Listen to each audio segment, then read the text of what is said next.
The first sign that Sandra Bishop had lost her mind came in the form of a laminated notice zip-tied to my mailbox, dated the coldest morning of January, accusing my wheelbarrow of being a hazardous light-reflecting device. I want you to sit with that for a second. My wheelbarrow. The same rusty, dented, orange plastic wheelbarrow I used to haul firewood and de-icing salt around my driveway every winter. Frozen solid in a puddle of ice by my garage door, tipped on its side where I'd left it after chucking rock salt on my walkway 3 days earlier. According to the notice, its frozen surface had been reflecting direct sunlight into the Bishop residence kitchen window between approximately 7:45 and 8:15 a.m., causing glare, discomfort, and potential safety hazard. I read it twice standing there in my slippers, breath fogging in the 18-degree air, genuinely convinced someone was pranking me. Nope. Bottom of the notice. Signed, Sandra Bishop, HOA board member, Ridgemont Estates Community Association. My name's Doug Fisher. I've lived in Ridgemont Estates for 11 years, in a modest 4-bedroom on Larkspur Court, and in that time I've dealt with plenty of HOA nonsense mailbox color violations, a warning about my excessively cheerful inflatable snowman, a formal complaint about the pitch of my roof shingles not matching community aesthetic guidelines, even though it's the same pitch as every other roof on the block. But this was a new level of unhinged. I live directly across the street from Sandra Bishop. Her kitchen window faces my driveway at an angle, sure, but so does half the cul-de-sac. I figured this had to be some kind of clerical mistake, or maybe Sandra had genuinely convinced herself a frozen wheelbarrow was some kind of anti-personnel weapon aimed at her breakfast nook. I laughed about it, honestly. Showed my wife Carol at the kitchen table. She laughed too. We figured it'd blow over. It did not blow over, not even close. Over the next 6 weeks, that stupid frozen wheelbarrow turned into the centerpiece of a full-blown HOA war that ended with a criminal investigation, a packed community meeting, and Sandra Bishop being escorted off HOA property by an actual police officer. But I'm getting ahead of myself. Let me back up and tell you how a piece of frozen lawn equipment nearly took down an entire homeowners association. Ridgemont Estates is your typical mid-tier suburban development. 240 houses, a community pool that's closed 8 months a year, a clubhouse nobody uses, and an HOA board that runs the neighborhood like a tiny, joyless kingdom. Sandra Bishop had been on that board for about 4 years, and in that time she'd become, and I say this with complete confidence, the single most feared person in a 2-mile radius. Not because she was smart or powerful or connected. Because she had unlimited free time, a bottomless well of grievances, and apparently a direct pipeline to the HOA's legal fund. Sandra was mid-50s, drove a white Lexus SUV that never once had a speck of snow on it because she made her husband Gary clear it off every single morning before 6 a.m., and had strong opinions about everybody's grass length, holiday lighting schedule, and apparently wheelbarrow placement. She wasn't just annoying. She was calculating. She'd figured out, somewhere along the way, that being the loudest complainer on the board meant people just gave her whatever she wanted to make her stop talking. It worked on most of the neighborhood. It did not work on me. That January had been brutal. We'd had 3 snowstorms back to back, the kind where you're out shoveling at 6 in the morning before work, salting the driveway, praying your furnace holds up one more night. My propane tank had actually run low twice that winter because the delivery truck couldn't get down our unplowed street in time, and I'd spent one memorable Tuesday night wrapped in 3 blankets watching my thermostat read 52 degrees while I waited for a callback from the propane company. So when I tell you I wasn't in the mood for HOA theatrics, understand I mean it. I was running on caffeine, cold showers, and pure spite by the time that wheelbarrow notice showed up. I did what any reasonable person would do. I called the HOA office and asked to speak to whoever handled complaints, fully expecting someone to laugh with me about the absurdity of it. Instead, I got connected to Sandra Bishop herself, apparently self-appointed head of the Grounds and Nuisance Committee, which as far as I could tell was a committee of exactly one person, her. "Mr. Fisher," she said, in that clipped, overly patient voice people use when they think they're dealing with a slow child. "I understand you received our notice regarding the wheelbarrow." "I did," I said. "Sandra, it's a wheelbarrow. It's frozen to my driveway. It's not aimed at anything. The sun reflects off the ice on the metal handle directly into my kitchen window every morning at breakfast," she said. "Gary can barely see his coffee. It's a safety issue and, frankly, an eyesore that violates Section 14 of the Community Aesthetic Code regarding stored equipment visible from the street." "It's January," I said. "Everything's frozen. Am I supposed to chip it out of the ice with a hair dryer?" "That would be a start," she said, dead serious, and hung up. I stood there holding my phone like an idiot, staring at it, half expecting a laugh track to kick in. Carol came around the corner with her coffee and asked what happened, and when I told her, she just started laughing so hard she had to sit down. "She wants you to defrost a wheelbarrow," Carol said, wiping her eyes, "because it's too shiny. Apparently it's a safety hazard now too. Doug, honey, I love you, but this neighborhood has officially lost its mind." I figured that would be the end of it. I moved the wheelbarrow, not because I thought I had to, but because honestly, who wants to keep dealing with Sandra Bishop's phone calls over something so dumb? I dragged it, ice chunk and all, around to the side of my garage where it definitely couldn't reflect anything into anybody's kitchen, unless Sandra had developed X-ray vision. Big mistake, moving it, because 3 days later, I got a second notice. This one claimed the relocated wheelbarrow was now in violation of a completely different code section, something about unenclosed equipment storage within 20 feet of a shared property line, and included a $25 fine. I want to be very clear about something here. My side yard is not within 20 feet of Sandra Bishop's property line. It's not within 20 feet of anybody's property line. I measured it. 34 feet to be exact, using a tape measure and increasing levels of rage. That's when I stopped treating this like a joke and started treating it like a project. See, here's the thing people don't understand about dealing with someone like Sandra Bishop.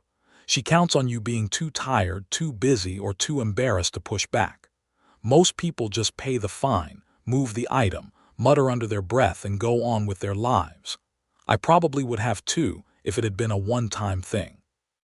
But 2 absurd notices in 1 week told me this wasn't about a wheelbarrow. This was about control, and I've never been great at letting go of things once I smell a con. So I started keeping records. Every notice dated and photographed.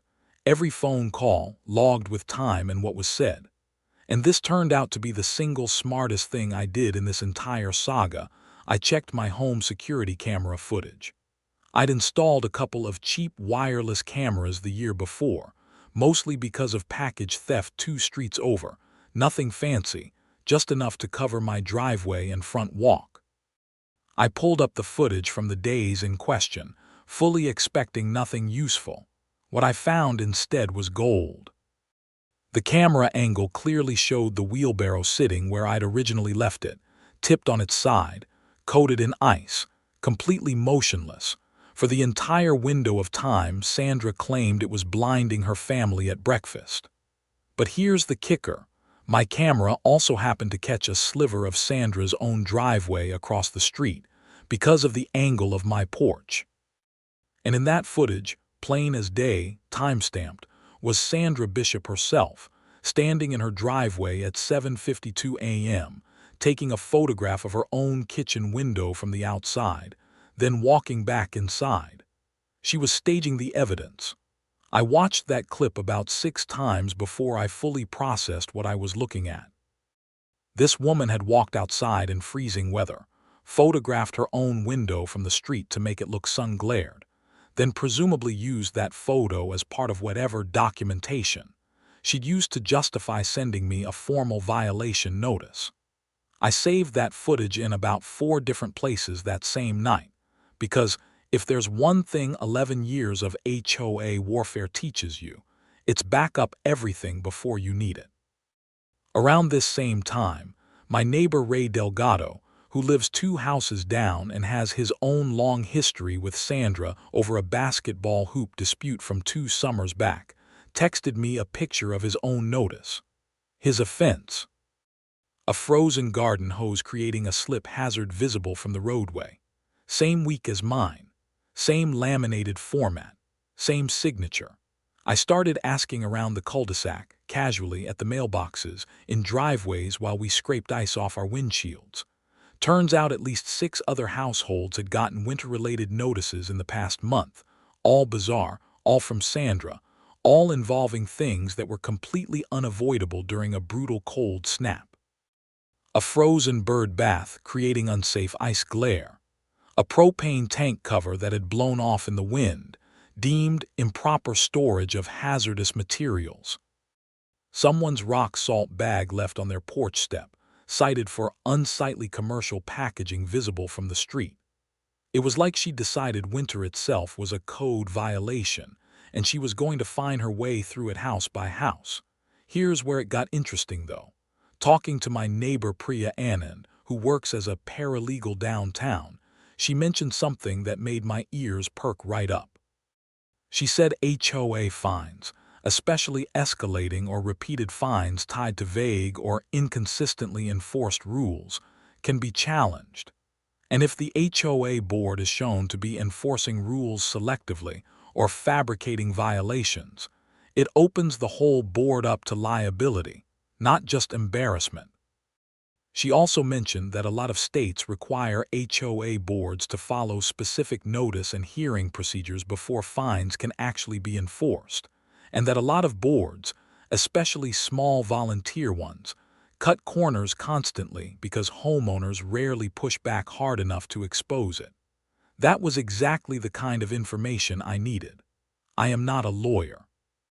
I run a small HVAC repair business, which, ironically, meant I spent that entire winter elbow-deep in other people's furnace problems while dealing with my own HOA problem on the side. But I know how to read a contract, and more importantly, I know how to find the actual HOA bylaws instead of just trusting whatever Sandra claimed they said. So I requested, in writing, a full copy of the Ridgemont Estates governing documents and the specific grounds and nuisance code Sandra kept citing. Under most HOA rules, and definitely under ours, board members are required to provide these documents to any homeowner who requests them within a reasonable time. I made sure to send my request through certified mail so there'd be a paper trail proving I'd asked. 10 days went by, no response. I sent a follow-up. Another week, still nothing. Meanwhile, the fines kept coming. My unenclosed equipment fine had ballooned, thanks to some late fee structure I never agreed to, from $25 to $85. I got a third notice claiming my walkway salt bag, sitting on my own porch for approximately 6 hours between deliveries, constituted commercial signage because the bag had a company logo on it. I started to genuinely wonder if Sandra Bishop just watched my house through her kitchen window all day, cataloging potential violations like she was playing some deranged version of a scavenger hunt, which, as it turned out, was not far from the truth. I found this out because of Gary Bishop, Sandra's husband, who I ran into at the hardware store buying rock salt of his own, of all places. Gary's a quiet guy, always seemed a little worn down whenever I saw him, and that day he looked especially tired. We got to talking, the way you do in a checkout line in winter, complaining about the cold, the roads, the propane truck delays. Somehow it came up that I was dealing with some HOA stuff, and Gary just sort of laughed, this tired, resigned laugh, and said, "Let me guess, Sandra's on you about something." I said, "Yeah, the wheelbarrow thing," and Gary actually put his hand over his face for a second. "She's got a notebook," he said, by the kitchen window, writes down anything she thinks is a violation, been doing it for months. I told her it's insane, but she says it's protecting property values. that confirmed everything I'd suspected. This wasn't random enforcement. This was a woman sitting at her breakfast table every single morning, coffee in hand, scanning the neighborhood for anything she could turn into a fine. And fines, as I would later learn, weren't just about control for Sandra. They fed directly into something much more interesting: HOA fine revenue and how it got allocated. See, here's a detail that took some digging to uncover, but once I found it, everything clicked into place. Ridgemont Estates bylaws had a clause buried on page 40-something of a document nobody ever reads, stating that a portion of collected fine revenue went toward funding committee discretionary projects, which had to be approved by, guess who, the committee chair. Sandra had appointed herself chair of not one, but 3 different committees over the past 2 years: grounds and nuisance, community beautification, and my personal favorite, the Winter Weather Preparedness Committee, which as far as I could tell had done absolutely nothing productive except issue very confident-sounding memos about salting your driveway in a timely and aesthetically appropriate manner. Discretionary project funding, it turned out, had covered things like a new patio set for the clubhouse that nobody used, a beautification consultant, who happened to be Sandra's cousin, and most damning of all, a home security camera system installed at the Bishop residence itself, billed to the HOA as community monitoring equipment for nuisance documentation purposes. Sandra Bishop had got the HOA to pay for her own home security cameras by fining her neighbors into oblivion and calling the whole operation nuisance enforcement. I sat on this information for about a week, letting it marinate, deciding how to play it. My instinct was to march into the next HOA meeting and blow the whole thing up right there, but Priya, when I told her what I'd found, talked me down. "You want documentation first," she said. "Actual paperwork, financial records. If you go in there with just a theory, she'll spin it, cry victim, make you look like the aggressor. You need receipts, literally." So that's what I did. I filed a formal request for HOA financial disclosure, which every homeowner is entitled to under our governing documents, specifically asking for an itemized breakdown of fine revenue and discretionary committee spending for the past 2 fiscal years. HOA boards hate these requests because they're required to comply within a set number of days or face their own violation of state HOA transparency laws, something Priya made sure I mentioned explicitly in my letter, again sent certified mail, again documented. This time, I got a response within a week, not from Sandra. From the HOA's actual management company, a third-party outfit the board contracts to handle paperwork, who apparently got nervous the second state transparency law appeared in writing. They sent over a spreadsheet, clearly assembled in a hurry, that was nowhere near as clean as Sandra probably would have liked. Line items for committee equipment, dated suspiciously close to when I knew, from neighborhood gossip, that Sandra had gotten her camera system installed. A landscaping consultation fee, paid to a company registered under a name I recognized after 5 minutes of searching: Bishop Consulting LLC, registered to Gary Bishop. Sandra had been running fines through the HOA, funneling a chunk of that money into projects benefiting her own household, and using her own husband's shell consulting company to launder some of it through invoices for services that, as far as any neighbor could tell, never actually happened. Nobody in Ridgemont Estates had ever seen a professional landscaping consultation. We all just cut our own grass and shoveled our own snow like normal people. Now, I'm not naive. I know just because something looks bad on a spreadsheet doesn't mean it's automatically criminal. Maybe there was an innocent explanation. Maybe Gary really did consult on landscaping for the clubhouse flower beds nobody had ever seen bloom. So before I did anything with this information, I brought it to a lawyer, a guy named Frank Delacroix that Priya's firm worked with sometimes, who specialized in exactly this kind of HOA dispute. He looked over everything, my notices, my camera footage of Sandra staging her own kitchen window photo, the financial disclosure spreadsheet, the LLC registration, and got very quiet for a minute, which for a lawyer is usually not a good sign for the other side. "This is enough to bring to the board formally," he said, "and possibly enough to bring to the county, depending on how deep this goes." HOA embezzlement cases aren't common, but they're not rare either, and boards get away with a lot because nobody digs. "You dug." That sentence, "you dug," might be my favorite thing anyone said to me that entire winter. We decided the smartest move wasn't to go straight to the police. Not yet. Police involvement can move slow, and frankly, exposing Sandra publicly in front of the entire HOA membership first would strip away her ability to spin the story or quietly resign and disappear before facing real consequences. Frank helped me draft a formal complaint to submit to the full HOA board, not just Sandra, requesting a hearing on the fines against me and several other homeowners, and requesting that the financial records be reviewed independently. Under our bylaws, any homeowner could request an independent financial audit with enough signatures, so I spent a snowy Saturday afternoon going door to door around the cul-de-sac, showing people the notices they'd received, showing them the spreadsheet, and asking for their signature on the audit request. I didn't have to convince anybody twice. Turns out when you show people concrete proof that the woman who's been fining them for frozen bird baths and salt bags might have been funneling that money into her own pocket, people sign pretty fast. I got 43 signatures in one afternoon, which was well over the 25% threshold required to force an audit under our HOA bylaws.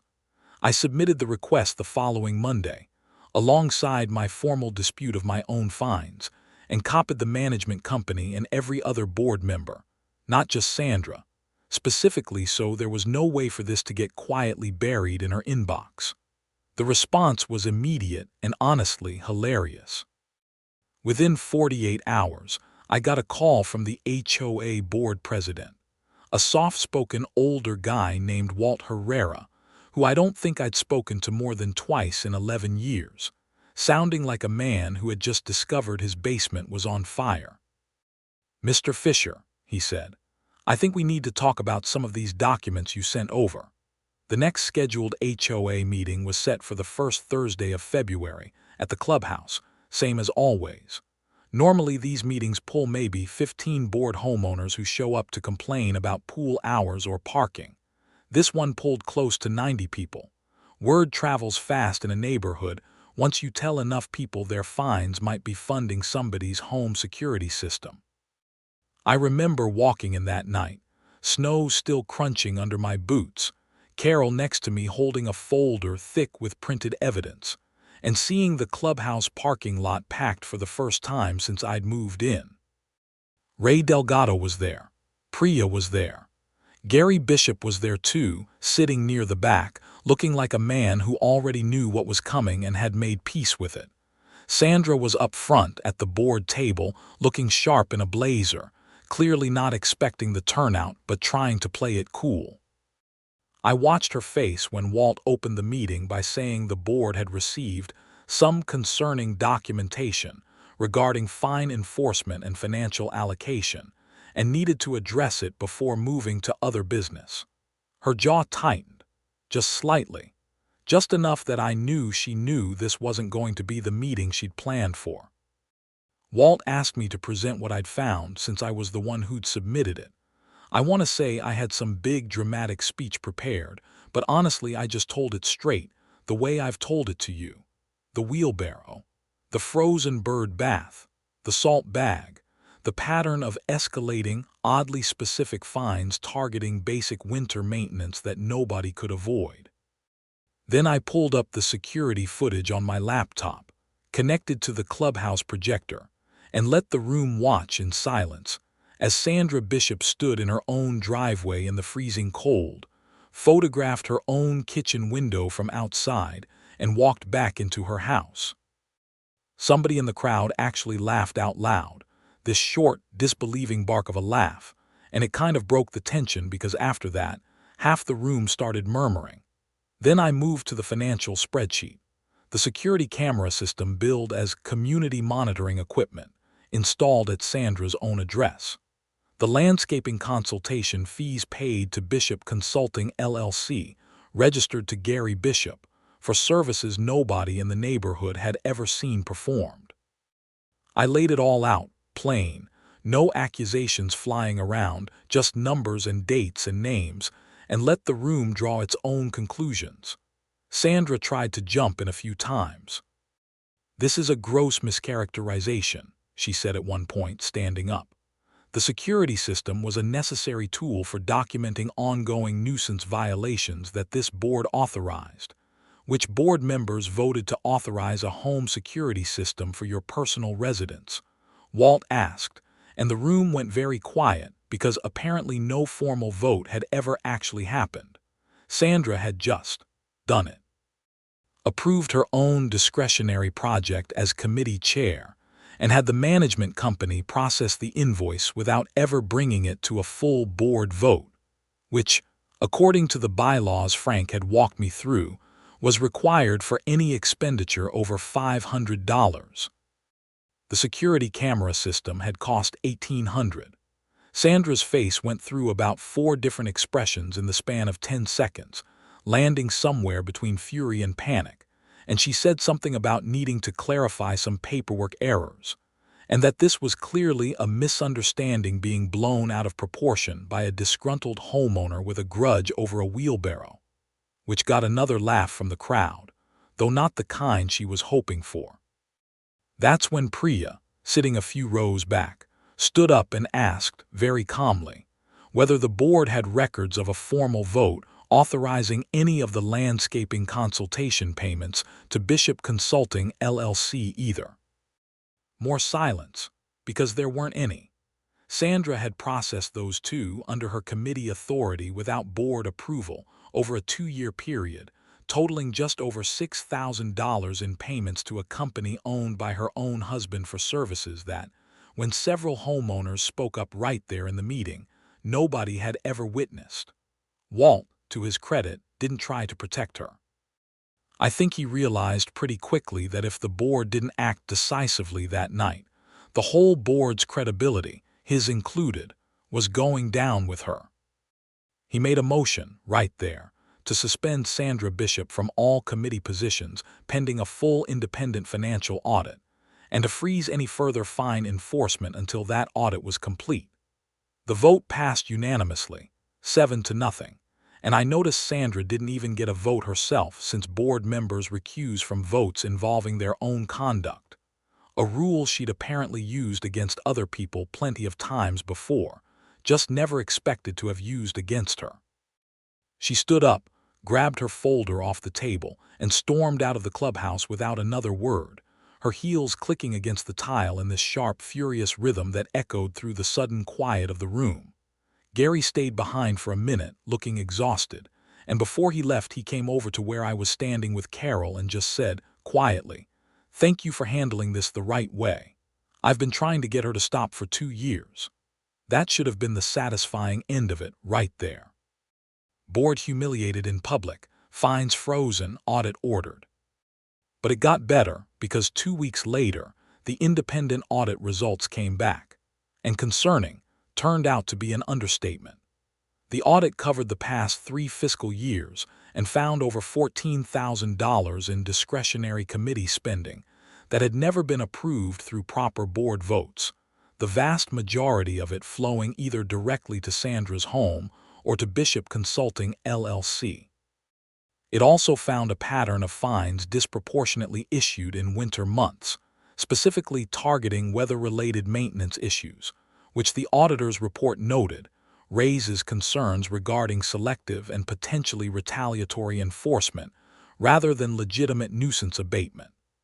That phrase, retaliatory enforcement, became kind of a big deal, because it turned out I wasn't the only person Sandra had a personal grudge against. Going back through old records, Several other households flagged with unusual fine patterns turned out to be people who'd previously voted against Sandra in prior board elections, or who'd publicly disagreed with her at past meetings. My own name showed up on her radar, it turned out, not really because of any actual Wheelbarrow grievance, but because I'd mentioned at a meeting 2 years earlier that I thought the HOA dues increase that year was excessive and poorly explained. Sandra apparently didn't forget things like that. She just waited for winter, when everybody's outdoor equipment was frozen and vulnerable to nitpicking, and went to work. With the audit results public, the board formally voted to remove Sandra Bishop from all HOA positions and demanded repayment of the misallocated funds. She refused, unsurprisingly, claiming the expenditures were within her discretionary authority as committee chair, which even Walt, who I don't think had a mean bone in his body until this whole thing happened, seemed to find personally insulting at that point. That's when it stopped being an HOA problem and became a legal one. Because misusing funds you were never authorized to control, especially funds funneled through a shell company owned by your own spouse for services that were never rendered, doesn't just violate HOA bylaws. It potentially violates state fraud and embezzlement statutes, depending on the amounts and intent involved. Frank helped the board, not just me at this point, but the actual board, since I'd basically become an unofficial advisor through this whole mess, file a formal complaint with the county, and detectives got involved not long after. I'll spare you all the procedural details because honestly even I found it kind of boring compared to the community meeting drama, but the short version is this.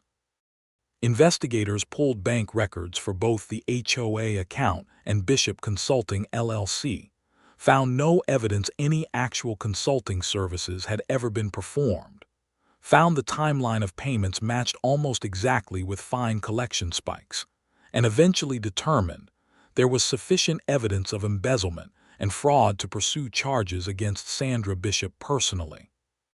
Gary, as far as the investigation could tell, hadn't actually known the LLC was being used this way beyond signing whatever paperwork Sandra put in front of him, which, given how tired and resigned he'd seemed every single time I ran into him that winter, honestly didn't surprise me one bit.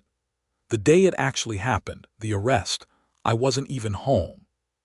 Carol texted me a picture from our kitchen window, because apparently frozen kitchen windows reflecting sunlight into things was just a running theme in this neighborhood by now, showing a county police car parked in front of the Bishop residence.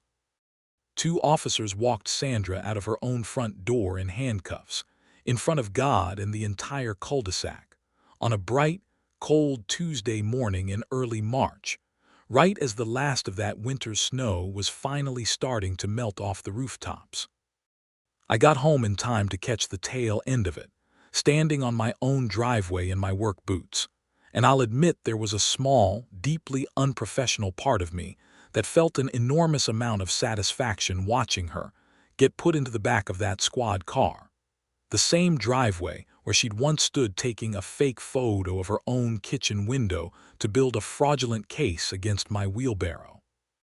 Ray Delgado came out of his house across the way, stood next to me, arms crossed, and just said, "Well, there goes the neighborhood's biggest problem." The legal process took months to fully resolve, the way these things do.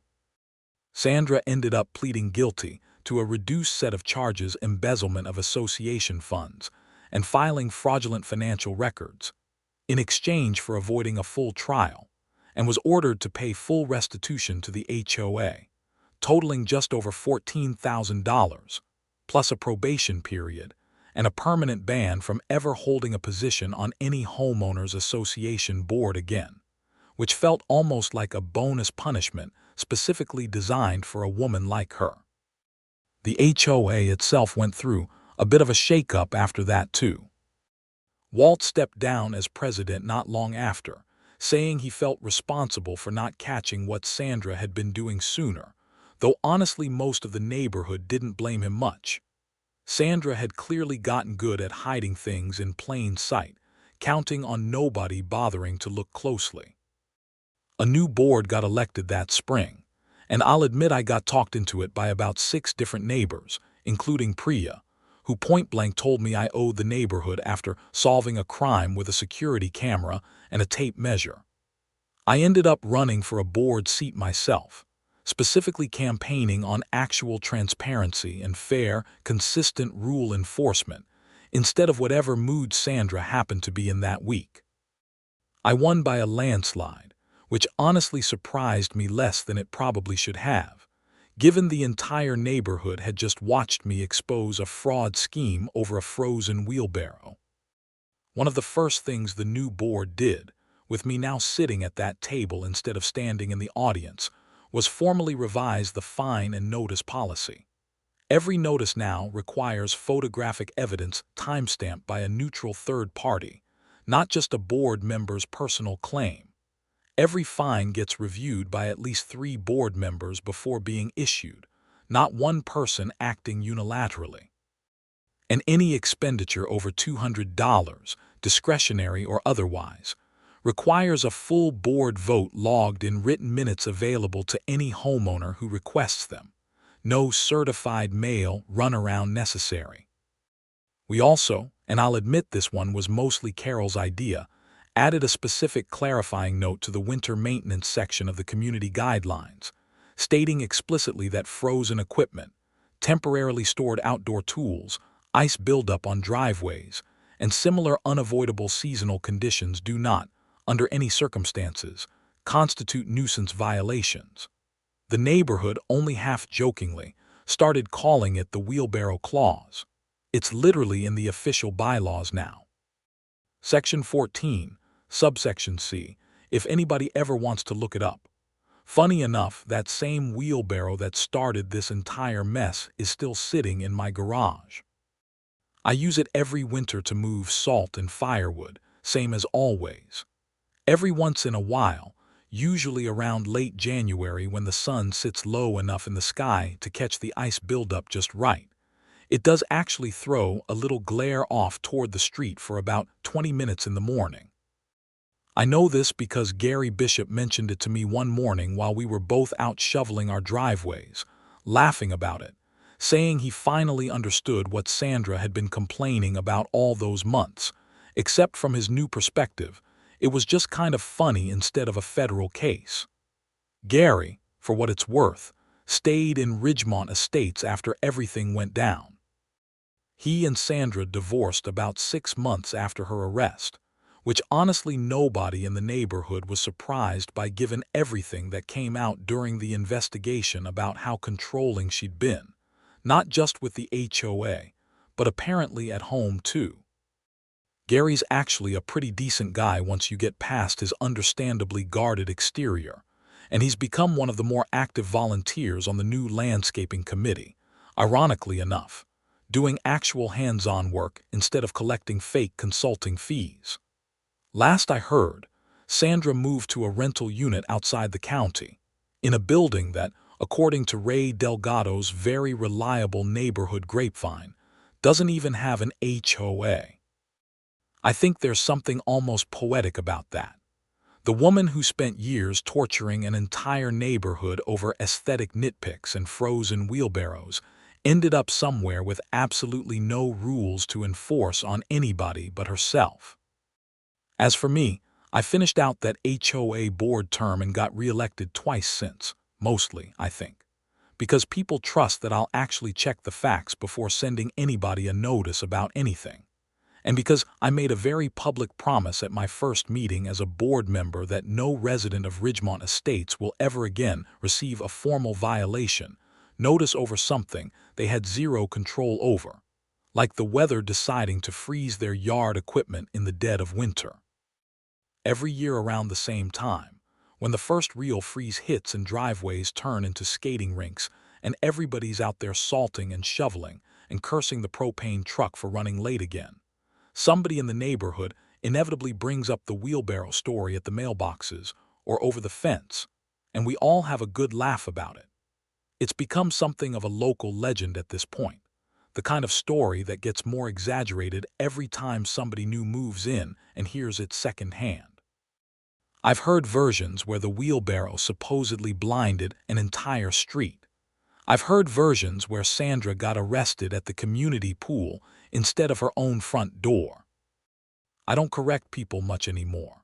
The real story's crazy enough on its own, and honestly, watching this neighborhood turn a genuinely absurd HOA nightmare into a running joke, and a better set of rules feels like about the best ending anybody could ask for.